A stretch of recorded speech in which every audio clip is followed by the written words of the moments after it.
Sandalwood ನಟ ದರ್ಶನ್ ಪತ್ನಿ ವಿಜಯಲಕ್ಷ್ಮಿ ಅವರು ಸೋಷಿಯಲ್ ಮೀಡಿಯಾದಲ್ಲಿ ಸದಾ ಆಕ್ಟಿವ್ ಆಗಿರುತ್ತಾರೆ. ಸದ್ಯ ದರ್ಶನ್ ಅವರು ರೇಣುಕಾಸ್ವಾಮಿ ಕೊಲೆ ಪ್ರಕರಣದ ಆರೋಪ ಹೊತ್ತು ಪರಪನಗ್ರಹಾರ ಜೈಲಿನಲ್ಲಿ ವಿಚಾರಣಾಧೀನ ಕೈದಿಯಾಗಿ ದಿನ ಕಳೆಯುತ್ತಿದ್ದಾರೆ. ಇತ್ತೀಚೆಗಷ್ಟೇ ಅವರು ಸುಪ್ರೀಂ ಕೋರ್ಟ್ನಲ್ಲಿ ಜಾಮೀನು ಕೋರಿ ಅರ್ಜಿ ಸಲ್ಲಿಸಿದ್ದು, ಈ ವಿಚಾರವಾಗಿ ಕೋರ್ಟ್ ರಾಜ್ಯ ಸರ್ಕಾರಕ್ಕೆ ನೋಟಿಸ್ ನೀಡಿ 1 ವಾರದ ಒಳಗಾಗಿ ವರದಿ ಸಲ್ಲಿಸುವಂತೆ ಸೂಚಿಸಿದೆ.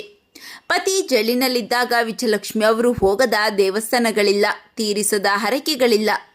ದರ್ಶನ್ ಬಿಡುಗಡೆಗಾಗಿ ಸದಾ ಪ್ರಾರ್ಥನೆ ಪೂಜೆ ಸಲ್ಲಿಸುತ್ತಿರುವ ವಿಜಯಲಕ್ಷ್ಮಿ ಅವರು ಇದೀಗ ಇನ್ಸ್ಟಾಗ್ರಾಂನಲ್ಲಿ ಹಂಚಿಕೊಂಡಿರುವ ಹೊಸ ಫೋಟೋಶೂಟ್ ಭಾರಿ ಸದ್ದು ಮಾಡುತ್ತಿದೆ.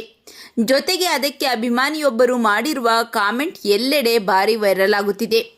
ಯಾವುದೋ ವಿಶೇಷ ಸಮಾರಂಭಕ್ಕಾಗಿ ವಿಜಯಲಕ್ಷ್ಮಿ ಅವರು ತುಂಬಾನೇ ಗ್ರ್ಯಾಂಡ್ ಆಗಿ ಮತ್ತು ಸ್ಟೈಲಿಶ್ ಆಗಿ ರೆಡಿಯಾಗಿದ್ದು ಕ್ವೀನ್ ರೀತಿ ಕಾಣಿಸಿಕೊಂಡಿದ್ದಾರೆ. ರೇಷ್ಮೆ ಸೀರೆಯನ್ನು ಉಟ್ಟು ಆಕರ್ಷಕವಾಗಿ ಹೇರ್ ಸ್ಟೈಲ್ ಮಾಡಿ ತಲೆಯಲ್ಲಿ ಮಲ್ಲಿಗೆ ಮುಡಿದು ಮುಗುಳ್ನಗುತ್ತಾ ಸಾಂಪ್ರದಾಯಿಕ ಉಡುಗೆಯಲ್ಲಿ ಕಂಗೊಳಿಸಿದ್ದಾರೆ. ಇದರೊಂದಿಗೆ ಭಾರಿ ವಿನ್ಯಾಸದ ಆಭರಣಗಳನ್ನು ಧರಿಸಿ ಹಣೆಗೆ ಸಣ್ಣ ಬಿಂದಿ ಇಟ್ಟುಕೊಂಡಿರುವ ವಿಜಯಲಕ್ಷ್ಮಿ ಸೌಂದರ್ಯಕ್ಕೆ ಅಭಿಮಾನಿಗಳು ಮನಸೋತಿದ್ದಾರೆ. ಫೋಟೋ ನೋಡಿದ ಅಭಿಮಾನಿಗಳು ಒಂದು ಕ್ಷಣ ದರ್ಶನ್ ಅವರ ಪ್ರಸ್ತುತ ಸ್ಥಿತಿಯನ್ನು ಮರೆತು ಅತ್ಕೆಮ್ಮ ಎಂದು ಪ್ರೀತಿಯಿಂದ ಲೈಕ್ಸ್ ಕಮೆಂಟ್ಗಳ ಮಳೆ ಹರಿಸುತ್ತಿದ್ದಾರೆ.